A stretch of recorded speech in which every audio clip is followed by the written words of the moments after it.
What's up, people? Welcome. Hi, Leah. All right. Well, it's Friday and we made it. And I've not been able to turn off the brain this week just for all of the reasons why I'm excited about Substack and each of you guys and why I think it's such an awesome platform for you. And I'm going to say a couple more things about that, very specifically with some messages that I had earlier today that I want to pass along. But I'm going to give you this opportunity while I am telling this story to start sharing your specific questions that you have about Substack, that you have maybe about your creative operating system, your current marketing ecosystem or lack thereof, no judgment, whatever it is, in the comments here. So in the chat, if there are questions you would like me to speak to that feel really relevant to you right now and what you're creating and, just based on the things we've been talking about this week, etc. Drop that in the chat here. Take your time just formulating your questions while I riff a little bit here on a story that I want to share. Because I really want this to be a useful window of time for you so that it is generative and helpful. Hi, Marta. Hi, Trace. So good to see you. Welcome. Happy Friday, guys. Okay. So as I was just walking up to the treehouse, this is my office space, I saw this bush that my mom had gotten me. I think it's a rose of Sharon. And we just planted it last year. And so it's just special. My mom usually gets me a plant for my birthday, which is just increasingly sacred to me as I get older and just being able to plant these different bushes around. And that rose bush is for my birthday. And that was the bush Mom gave me when our cat Mew passed away. And so this rose of Sharon I got for my birthday last year. And it's in our front garden. And I'm sort of like, when you get a new plant, you don't know, is this going to be the right spot for it? And we have a lot of shade here where we live in the forest. But in any case, there's lots of buds on it. And one of them so far, only one of them has bloomed. And I've been curious about it because I've been driving around seeing other people's rose of Sharons in bloom. But our stuff tends to bloom a little bit later than everybody else's where we live on the lake. But what I saw where the bud was, so the little the flower sort of wilted off, and now there's like these little puff things. And it was making me think of dandelions, of course, the wish dandelion thing.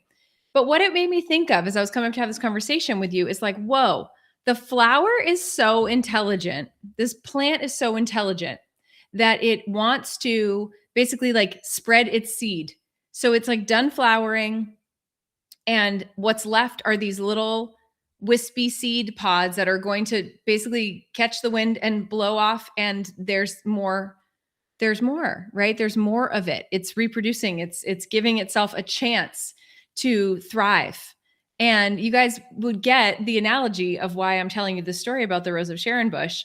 And it's that when you decide to commit to creating content, to commit to taking action on behalf of your message in the form of marketing and putting things out into the world, it's just like spreading your seeds. It's just like deciding to the dandelion, when it goes from the yellow flower, then turns into the little ball of seeds, the sweet little puffs that we blow all over our yard. And I love having a dandelion filled yard at the beginning of the spring, by the way, too. It's like, I don't really care about having a perfectly green lawn. I want all of the dandelions and all the things for all of the animals and bugs and bees that need them. We're those people. How are you spreading those seeds? How are you allowing your message to be like floating out? I have a feather in my hand, floating out into the atmosphere so that it can catch and take root and start to grow. And I think of this in the way of like building relationship with people. And the second thing that feels really important to say to you today, because I know this for a fact, because this has been a thing that's proven itself over and over and over again for me in my business. It's that there are people right now, as we speak, who are either consuming something you've created, right? Like receiving something you've created, and or like contemplating working with you in some way, shape, or form. Like contemplating coming to your live event, contemplating hiring you for coaching, contemplating, should I listen to that podcast episode? And I think this is a frame of thinking that we typically don't have, because by and large, most of us operate from a place of scarcity for the majority of the time. And I want to invite you into a new frame of thinking. And I think when you bring it back to a platform like a Substack, which we've been talking about all week, guys, um, the facts are the facts are the facts. And when people are actually engaging with the stuff that you've created and reading what you've written and building that relationship in an even deeper way with you over time, that's what makes that conversion process easier and more natural. And I would also say that if we're thinking about who your ideal client is, which I would imagine a lot of you here, we're going to talk about that active boomers, Gen Xers, millennials, elder millennials. These are populations of people who are a little further along in their life journey. They're becoming more discerning about things, and they are making choices in a place of like real intentionality. Today I took my cat down to a vet that we are friends with, and it was like a little over an hour long drive to get there. And as I was driving back, I was just thinking about how the level of service and support is so unparalleled with like the most important thing in my life, right? My animals. I'm going to make that longer drive to go get them the best care and to have that kind of support and relationship, right? Because this is a kind of vet where like I can literally text her and ask her a question. And she's like, how can I help? Any question. It doesn't have to be about the one cat that was in the office. It can be about any other cat, right? And it's like this beautiful reciprocal relationship where we're like, we have a connection. And I think that's exactly right, Trace. Like people are making a decision from a place of discernment, and the filter through which they're making the decision, the thing they're discerning is the trust factor that they have with you based upon the relationship that they've developed with you. And the way we develop relationships with people in 2026 beyond in-person, face-to-face communication and connection is by engaging with people's content, with their articles that they write on Substack, with their podcasts, with their webinars, masterclasses, things that they're teaching, right? Like maybe you're struggling to get clients right now. And usually a pretty significant part of that is based in the fact that you're not building enough depth in relationship with people. And so we've got to figure out how we open up the aperture to be able to do that. And one of the biggest things I see in the coaching work that I'm doing with my clients, yes, there's one part of like, we need to work on the strategy and the style of communication, the style of content, the methodology, and how that connects back to the offer, how that connects back to the marketing language we're using and the repositioning of the offer. Given the circumstances in the market right now, what people are actually wanting more of, which I will tell you guys firsthand, is more intimate, connective experiences. My clients who offer one-to-one, who offer in-person, small retreat style events, etc., like they're selling out right now. Like they're literally filling up and selling out, which makes me super happy because I've always been a one-to-one girly. And I think the whole time I've been saying, this is the real beautiful depth work. Like this is where the real transformation happens. And people are at this point now where they're feeling less ashamed about the fact that they need help with transformation, and they're getting into the water with it. And what's happening, I'll talk about this in the context of business coaching.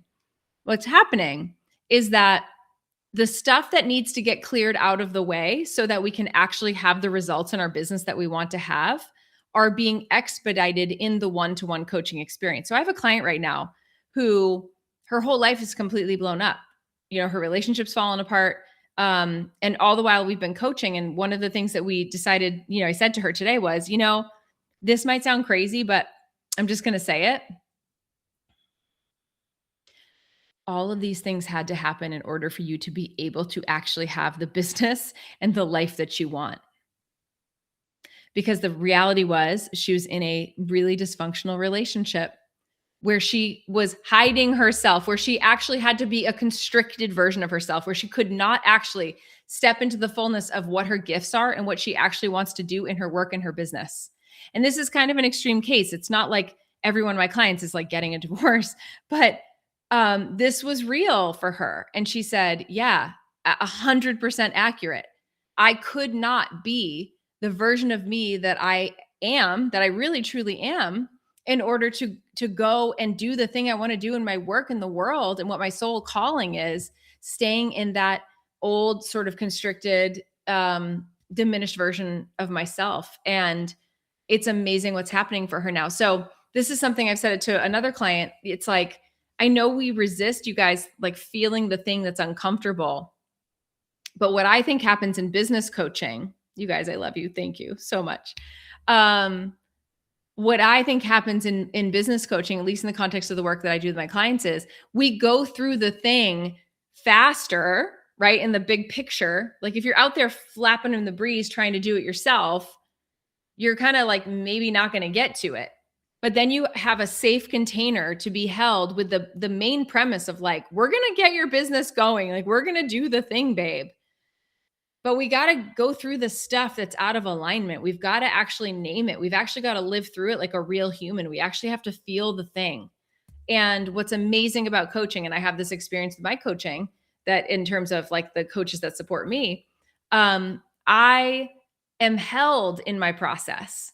And so I can move through it more quickly and I can ask weird existential questions. Like I was messaging my dear Rosemary yesterday, asking her about time and timelines and consciousness on an average Thursday afternoon, being like, do you think that?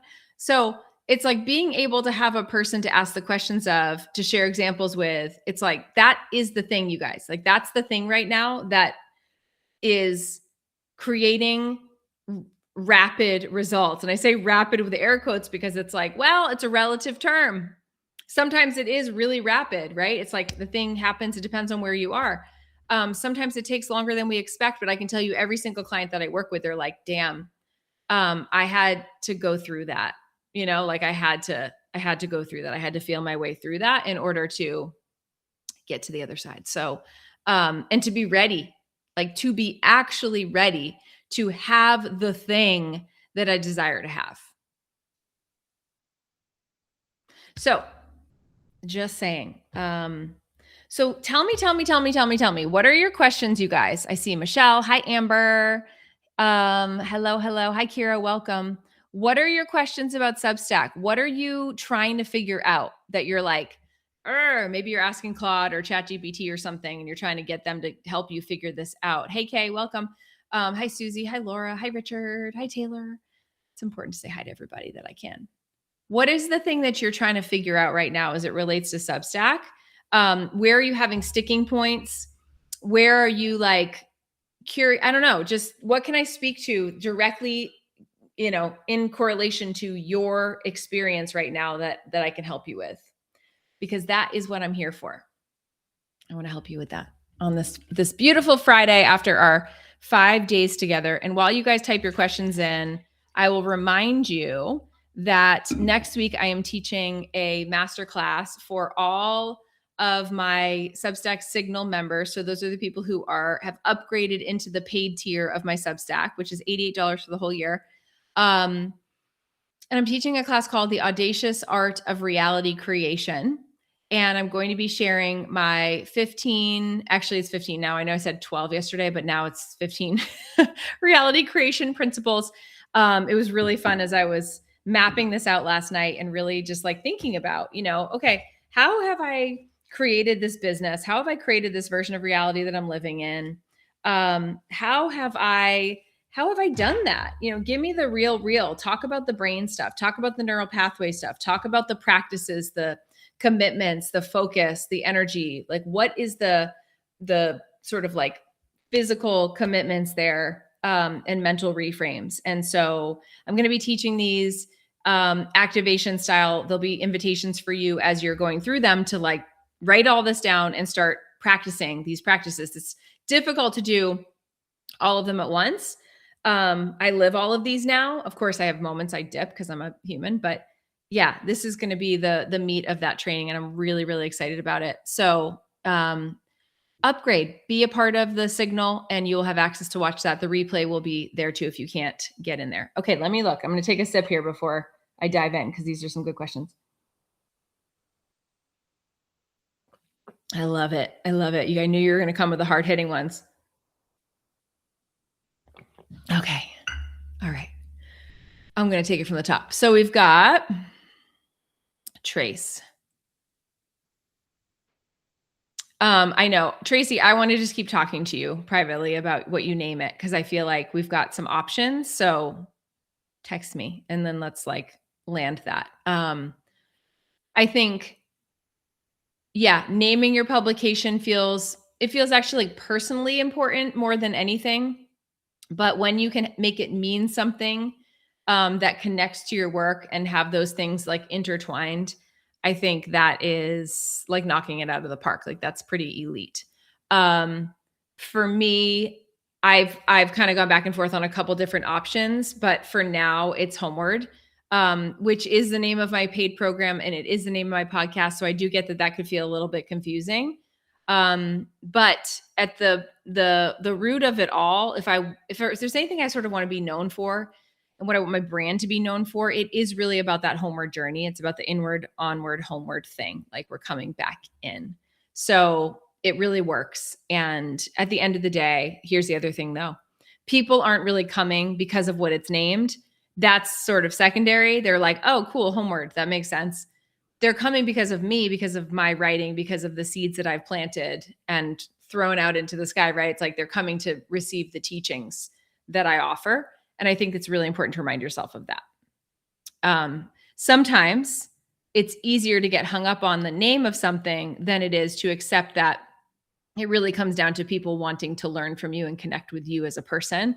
And if you have spent a lot of time in your life feeling like nobody cares or nobody was coming for your perspective, or you're still using the metric of like, family of origin or these kinds of relationships as the like barometer as to whether or not your work matters, that's where I invite you into like expanding those seeds out to the soul family, because my soul family is here right now, like in the room while I'm writing this, right? I'm speaking this to you guys. And I love you guys. And I'm so grateful that you benefit from what I teach, and that and like likewise, it is such a wonderfully reciprocal, beautiful thing. Okay. Richard, speaking of Soul Fam, I'm curious how you are using AI vis-a-vis Substack. Excellent question. So there is the new AI, what are they calling it? The panogram thing where you basically can like scan AI detection. It's interesting because I've been playing with it. I haven't disabled it. Some people have really strong opinions about it. I just think the whole thing's just a big effing mess. I just think the whole thing, if we rewind the tape back to a year ago, you can read things that I've said and written about AI. I've written things about AI on here, on Substack. And I just think at the end of the day, like, I just saw something about like, oh, there's some big cyber crisis and all that because of AI. And I'm like, oh, and okay, we're surprised by that. Okay. Mm-hmm. That's so cute. Anyway, so how I use AI vis-a-vis Substack. I had it help me create a workbook in terms of like taking all of my everything, because that stuff's really hard for me, like creating a workbook or like a slide deck, which I don't do, but if I had to do that, I had it create a couple graphics. And here's the other thing, like I test things out and then I decide if I like it or not. Substack has AI graphics that it will auto generate for your lives and stuff. And I usually think they look pretty strange, but sometimes I'm in a quick rush of a pinch, like to get going. And so I'm like, well, I'm just going to use it for the moment and I can come back and change it out later if I want to. I'm not using it for writing my content. I have tried to test AI to see if it can actually like hang with writing, and it just simply cannot. It just does all of those things that we know that are like AI, and it's just not the heartbeat for me about what I'm using Substack for. Like I really want to have my cells and my heartbeats in my words. And so that's also one of the things where it's probably a good segue to what Robin's going to talk about. Like the timing of it takes time. It's not like hey, I'm just going to whip this thing out, given the nature of the schedule of how my world works. So that's probably the biggest challenge that I have, is like getting to the page to write at the pace that I would like to. and with as many thoughts that are coming through me. I'm working on an article right now that's sort of like talking about some of the themes and things that have popped up from camp this week. And so in that case, one way that you could use AI, and I do this sometimes, and I might do it this week, is take the transcript from every one of these lives and pop it into a Claude and say, give me the top, like, 10 points that I talked about a lot. Like, give me those points. And then I could pull those points out to be reminded of them. And then I could write off of those. So if anything, it's a tool to like synthesize things, to like give me prompts on, oh, right, you're reminding me of things that I said or I created. But otherwise, I'm writing for that, if that's helpful. Okay. Hi, Michelle and Elaine and Carol and Bree. Welcome, welcome. Okay, so let's see. Robin, how much consistency on posting like an article or video, and how often to share a note? Yeah, that's what it's called. Would you suggest as a gentle intention to be showing up? So it's such a personal question. I know I was going to say that, which I know you can really rise at me. I love you so much. Here's me. This is all I can really speak to. I post probably a note on average every other day. I'm still trying to get in the habit of remembering to open the Substack app on my phone. So I think that's also important because I'm just so like Instagram trained. But I love the feeling of it. It's just like such a different energy. And I love like reading what people are creating over there. I think when it comes to the video, I have that scheduled in. So like typically what I would like to do is a weekly Substack live. Obviously I'm doing this boot camp. So like next week, I'm not probably not going to do a live because I have the masterclass on Thursday. And what I'm finding with Substack, and I know there are other creators who just like will pop up and pop on. I don't know, like I could do that. I don't feel as inclined to do that. I like to kind of promote it a little bit or talk about something that I'm going to be doing here, but that's just me at this moment. It's kind of like how I'm using this platform. I'm not using it as like impromptu, like story, like I do Instagram. And then posting, definitely something every week, posting wise, like article, at least one a week is my baseline goal. If I could do 2, that would be amazing, but I'm finding myself not quite getting to that. When I'm writing in the Homeward Diaries style, I don't know if you guys have seen, but I've created this series called the Homeward Diaries, and they're like, just like fun things that I'm writing of like, behind the scenes, kind of like what it is to exist in this season of my life. I have 8 entries. I just like the style of writing. Anyway, those are easier for me to get out, like 2 of those in a week if I want to. So, yeah. Okay. So hopefully that's helpful. And then we can kind of figure out, Robin's one of my coaching clients. We can figure out how we land that together for you in this season with every beautiful moving part that you have. And also like how amazing your pop-ups are, like how your lives work. I think those are, I think we should maybe schedule those. We'll talk about it. Okay. Amber, can you just riff on how you think how about the paid tier and the role it plays in your ecosystem with your group program? Been pondering that. Such a good question. Okay. Because there's a lot of different directions we can go. So first and foremost, I don't have a membership per se in my business ecosystem. I have Homeward, which is an annual year-long program that is $111 a month, weekly coaching, hot seats and all that. And like, obviously a really very robust library of lots and lots of trainings about everything from messaging to marketing to money, everything in between. That's my signature program, Homeward. And I am not super, like, I have lots of thoughts about memberships, but I was like, you know what? If there was a place to test a membership, it would be Substack. But you might notice that my pricing is set in a way that it is like kind of disadvantageous to join for a month because it's $88 for the entire year, which to me just feels like a no-brainer. And I can change it at any time that I want to. So what I've done is like, I wanted to just create a really like strong, concentrated baseline of people that are going to have an annual membership at that really low rate, so that they're just like in for the year, so that I can continue to test and see what's valuable to them and create more for them. So that's like one way that I've psychologically thought about it in relationship to how Homeward works and that program, and giving people access, vice versa, like to these 2 different things. the goal, and this really hasn't happened just yet, and I think like this is the part where I get to lean into this in this next season, is really be demonstrating the stuff that's happening in Homeward that's not happening in here. And that's why like the Homeward diaries, like that's going behind a paywall. Putting more of like the personalized content and more of these type of things behind this paywall. I've actually made it so that my Homeward members get this for free for a year also, so that there's like this concentration of the and both. And then there's like well, if I'm already paying for this, like let me upgrade into that. So I'm still like very much in the goo phase of like figuring out how these things work together. I don't have that completely nailed down. And I think that it really is going to depend on, and again, I'm speaking because I know Amber really well and I know what her offers are. So it's like thinking about how this fits into your group program and how there's like an interplay of it, and how I think that what happens for a lot of coaches is they feel a lot of pressure coming in here being like, I have to make my writing really awesome. And my writing has to be the thing that makes people want to buy this. And I would say like, that might be true, but you're also a coach. So it's like, what are other ways you can incentivize this space that maybe like you're doing something for your Substack community that your group program community gets to benefit from that you're not doing over there, but they get it over here. So then there's like a blend of the and both. Does that make sense? That's how my brain goes on that.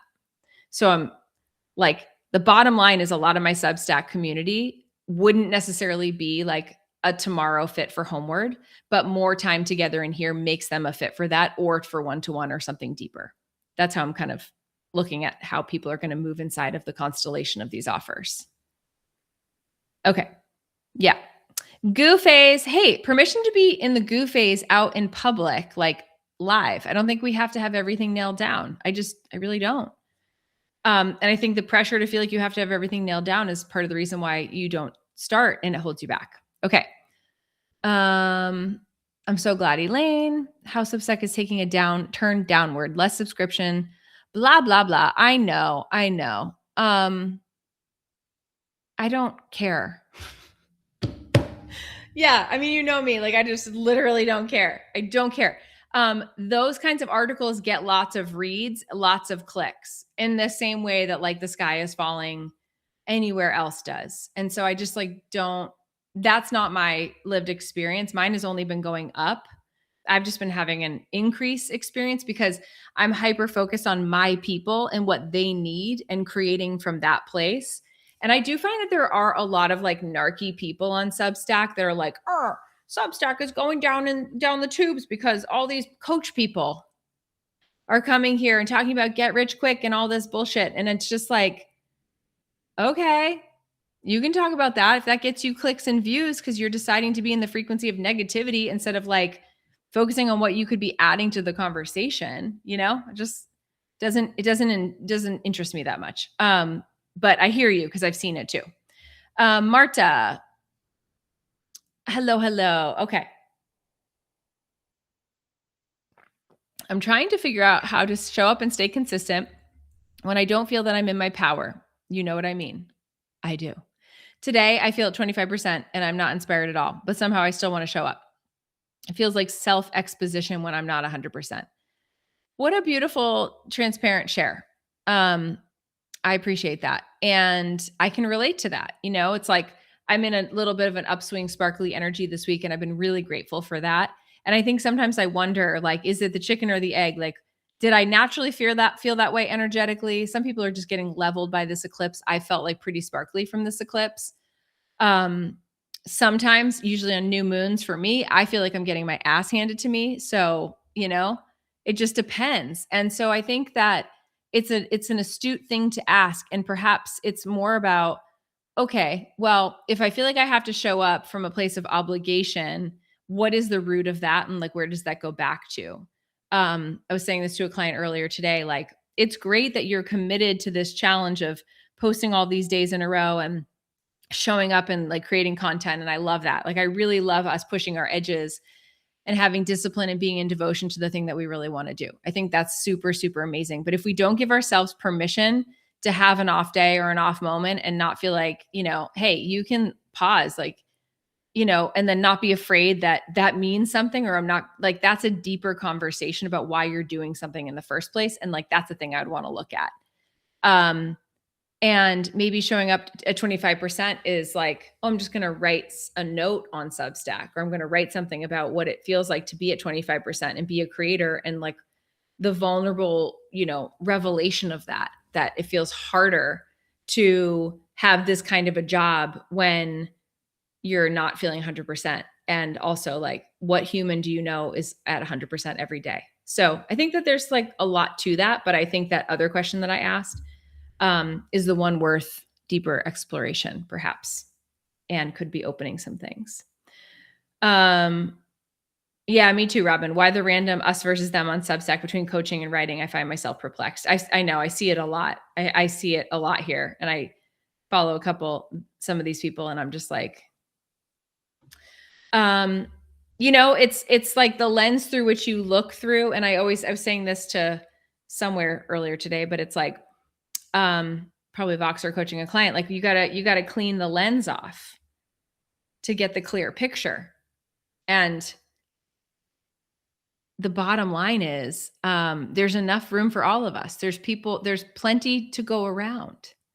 So, but if you don't live in that paradigm, and you live in scarcity energy, and you live in defeatist energy, and then that's harder to see. And I think that that's kind of what we're talking about. And can you be both? Exactly. Of course you can. Exactly. I'm both. I'm a coach and I'm a writer. Okay. Let's see. Michelle. She started her Substack, Make More Love. I'm making a video weekly and 3 to 5 notes. My question is around making space for creativity and action. I'm busy with one-to-one clients, but so hungry to create. I know. Me too. It's really challenging. I'm not going to lie. It is. It's like there really just has to be carved out time and devotion to it. And what are some of the ways you can do that? I mean, it's super personal, right? People say to me, schedule it in, Amber. And I'm like, what? No, because I don't. And I know. Schedule it in. Put it in the calendar so you come to it. And that's like the time in this season of your life when that creative energy has space to flow. I think that's ultimately what I need to do, because I too like to let things come through when they come through, but I'm also, juggling a very full life and taking care of lots of people and animals and stuff. And it's like in a coaching roster. So yeah, if it's that important, it's like, okay, well, it has to be on the schedule, just like the workouts. I think that's it, Michelle. That's kind of the truth beneath the truth. What kind of teaching do you do at the Signal?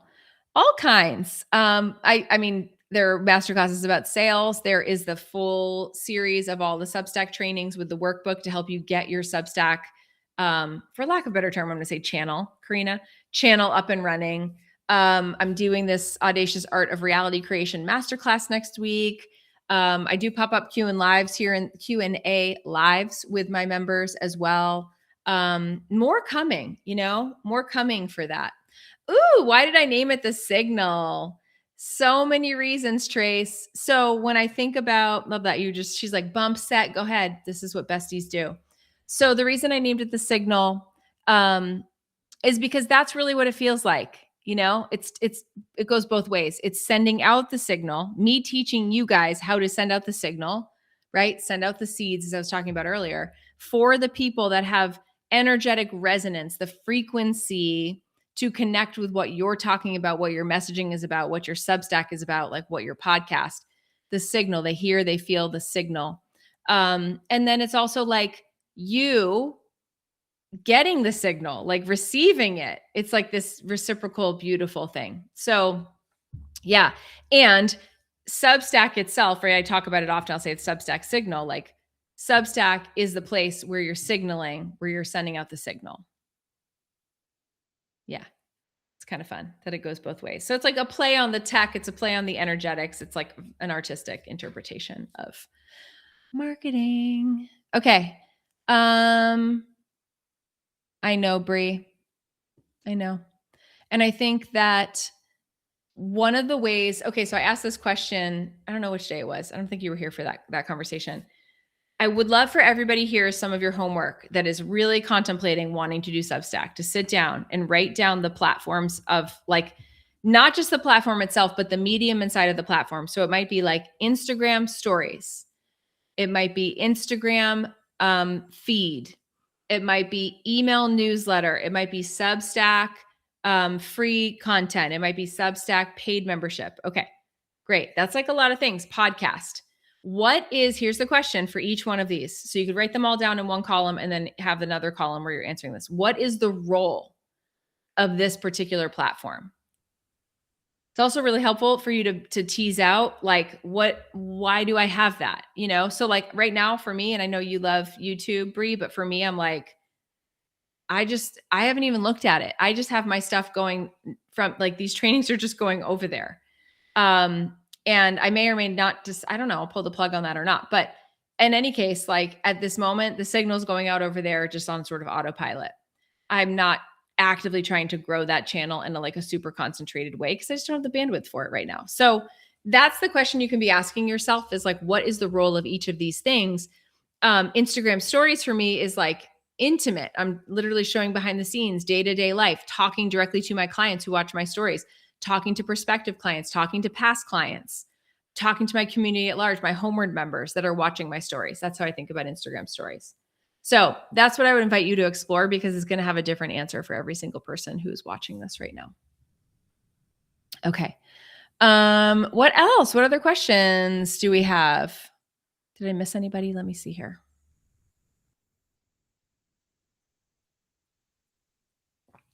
Yeah, you want it to mean something to them, not necessarily you, Trace. Yeah. I think it can be both, honestly. But that's the poet in me. So me and my metaphors, that I can't help myself with it. I'm just always in my metaphorical way of thinking about life. The seeds, spreading of the seeds. And there's so much meaning in everything that we're doing, right? There's like multiplicity of meaning in everything that we're doing if you really look close enough. Yeah, I know, Amber, right? Okay, what else do I have for you today? Yeah, I think that like this is the real. And if you guys watch back these other trainings throughout the week, get in on the signal. You can go through those particular trainings where I talk to you specifically about creative operating system, paid versus unpaid content. I talked to you about the pillars, content pillars, and how to organize your page. This is one of those things where like let me just say this. Here's my big disclaimer. It is going to be frustrating at first for a lot of you. Like it's going to be overwhelming. And I'm not trying to awfulize. I'm just saying that that's how these things go when you're trying to learn something newish and your brain has pathways for what it has experienced so far. So that will work for sure, but also it's going to probably annoy you. So I want to give you permission to go, yeah, this is hard. This is harder than I thought. One of the other things I think that is super exciting about Substack that isn't available really anywhere else is like data about your visitors, about your subscribers, about where they're coming from, about how they came, the stats behind your platform and what your open rates are. There's just like amazing data points about let me show you this. Actually, let me share my screen. Okay. Yeah. So here's like the dashboard with all the things, right? So this is this talks about what percentage of your subscribers came from the Substack network, which is actually really cool, right? 32%. Existing accounts, new accounts. So this is like putting Substack first, right? Then it's like your audience. So not only do I have my 600 something subscribers, but I also have all these followers too, who don't get my subscriber emails, but they get all like pings of the content that I'm creating inside of the algorithm. I'm really big in Massachusetts, which I love. But how fun is this? And you can go into the world and you can see, where you are in other parts of the world too. So yeah, audience overlap. It gives you this data. I think that's kind of neat. Retention, sharing, who else is sharing? Referrals, notes, traffic, posts. think this is really cool. Engagement rates. It gives you subscribers, paid subscribers from things, the open rates on everything, which like, as you can see, everything's like a 40 plus to 50% open rate, which I just think is so cool. And then it's like, you can look at different things you've written and you can see, oh, okay, how to create your paid tiers on Substack and make them work with your existing offer ecosystem. So that was a good one, right? That was a 61% open rate. And it just gives you a lot of robust data you can go back and explore. Of course, these are all older posts, so their open rates are going to be higher than these like newer ones. But still, like even just my Bootcamp, everything's a 40% plus open rate. And I just think that's really cool. So that's just a tiny little glimpse of some of the stuff that's inside of here. But I think it's really robust. To explore what each part of each platform means for us. Yes, exactly. Robin, exactly. And I think, guys, like the bottom line is this, and this is where I'll put a pin in this conversation is, so Homeward, the Sovereign Business Program, essentially the Sovereign Business Sanctuary is what my group program is called. The podcast is the Sovereign Business Podcast. At the end of it all, I believe that the homogenous approach to business in coaching and all of that jazz is actually the reason why so many people are struggling right now.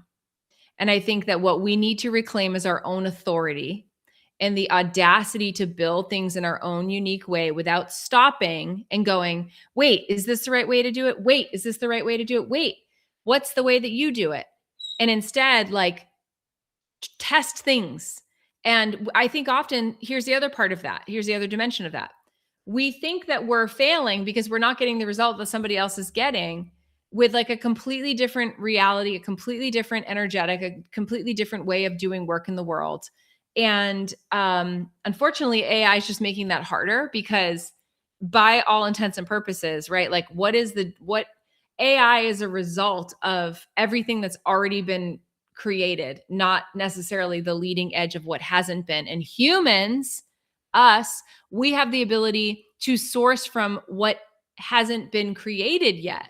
And so we're receiving that and we're tripping ourselves up and slowing ourselves down by constantly being in the race. Like we're running our own race, by the way. And then we're looking over our shoulder to be like, wait, what's the right way to do that? And we're tripping and we're falling down. And I just think, take it with a grain. So everything I do in my work is always about asking lots and lots of questions and being a place to meet with people on the leading edge of what they are trying to reality create in their lived experience. And this is why sovereignty is so important. This is why I think real-time coaching, hot seat coaching in a live environment that has an ongoing like connective tissue, knowing people, being known by people, building that relational equity is the way forward. And I just want you guys to hear me say that like in a convicted way, because the rear view mirror approach forward, the looking over the shoulder is only going to get you hurt, I think, at this point. And it takes a hell of a lot of courage to make the conscious choice to trust the intuition and the instincts, to forge ahead and create from the leading edge, and your own intuitive knowing.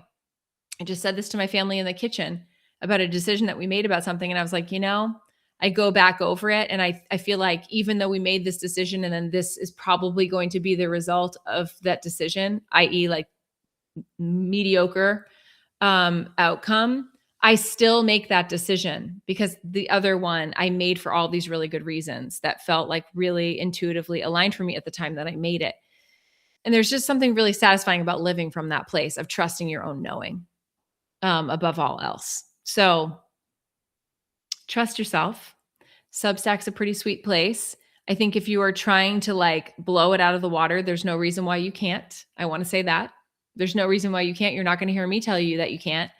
And if that's the only reason you want to do it, I mean, I don't know, have fun with yourself around that, like let yourself have that if that's what you're going to do. Truly, I'm a person who I'm like, I don't like to hold my horses and I like to get my hopes all the way up. Like, why do I want to live in a life where it's like, don't get your hopes up? No, I want to get my hopes up. I always say to people when they're like, do you want the good news or the bad news? I'm like, always the good news. Like 100% give me the good news. I do not want to modulate the good news with your perception of bad news. Ever. I know I'm not the only one in this room that thinks that way. But maybe that's a new perspective for some of you who are like, oh, when people say, want the good news or bad news, and I hear somebody say the bad news, I'm like, no. In fact, like, save that for yourself. I don't want your bad news, because also, like, who says it's even bad? That's based on your perception of reality, as if like there is no other alternative. And I'm already like, I'm already bored. I'm already constricted. You've already told me everything that I need to know. Tell me the good news. Sometimes your version of the bad news I'm going to actually think is good, because now we have clarity. That's it. That's it, Rosemary. Okay. Good only. You want the good news or the good news? I mean, we've had some situations, Ben, right?